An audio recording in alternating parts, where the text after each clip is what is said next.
Self-improvement is absolutely beautiful, but it can get pretty boring. And this comes from a person who has been on this shit for around a year now. I have been doing stuff like meditation, journaling, reading, just like all of these people like Hamza and Iman Ghazi have been telling you to do so. And like I said, this stuff does get pretty boring. I mean, at the end of the day, this is how our brain is wired. Humans are literally fiending of excitement. If there is no excitement in your life, generally speaking, you will get bored and you'll probably try to change or quit the thing that you're doing now. This is why so many people go to parties every single Friday. This is why so many people play video games every single day. It's because of excitement. And if self-improvement starts to feel extremely boring and starts to lack that excitement, most of us are actually going to quit it and not continue it.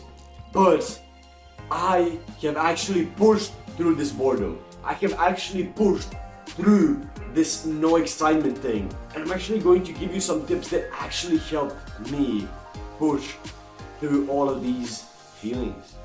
Number one, we have your goals are maybe not your goals.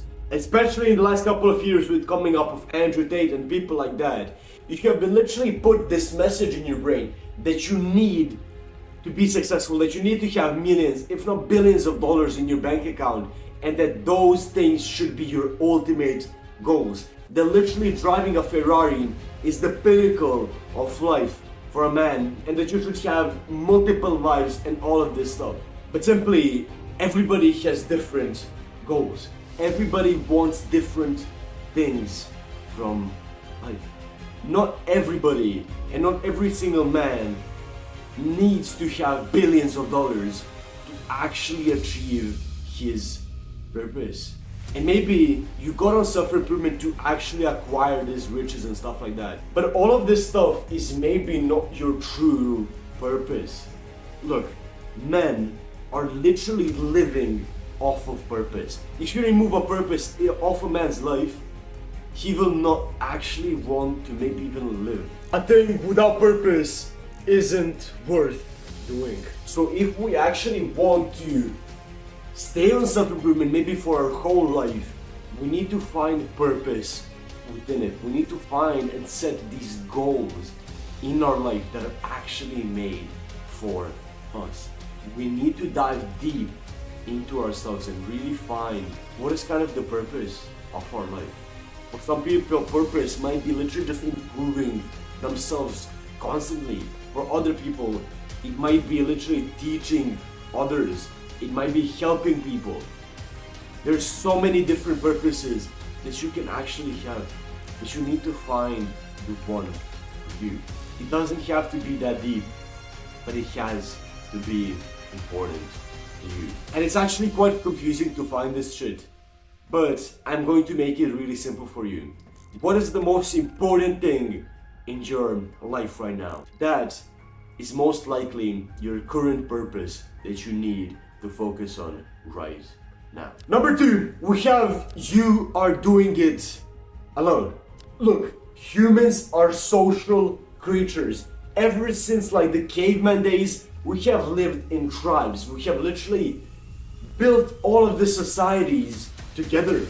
We were never alone in our pursuits of greatness and of success. So why do you have to be alone now? When I was starting self-improvement, I was super alone. I had no friends on it. I have no friends doing good habits. But the more that I actually went on it, the more boring it got. And the more kind of I didn't want to do it. But then I understood that I don't have to do this shit alone. You can get your friends on self-improvement. And the most efficient way to do this is to not actually send them some of videos from Hamza, send them some videos from me, and try to get them on this full time, like meditation, reading, all of these habits. No, try and get them on one habit.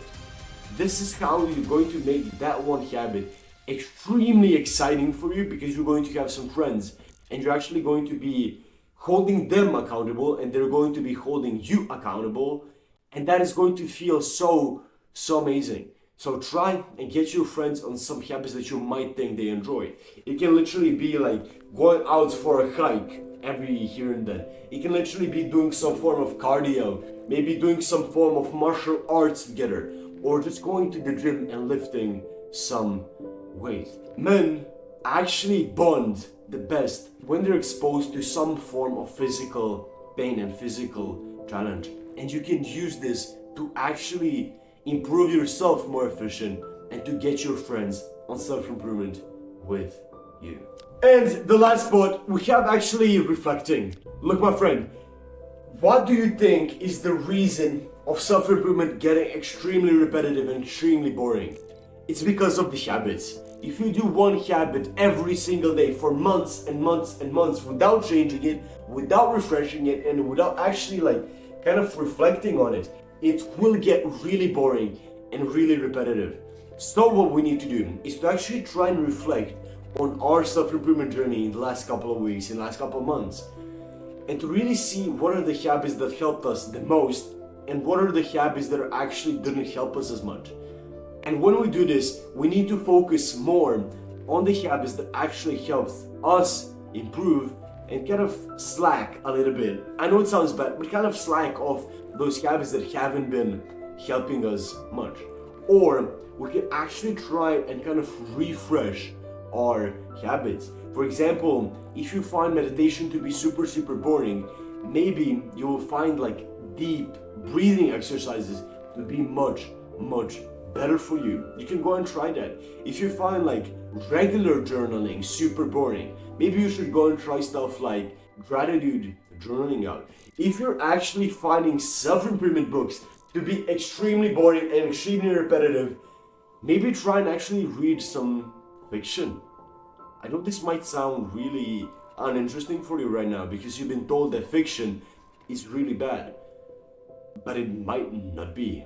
You know, fiction can actually be great, but you need to go and read fiction with this sense of purpose to actually improve yourself.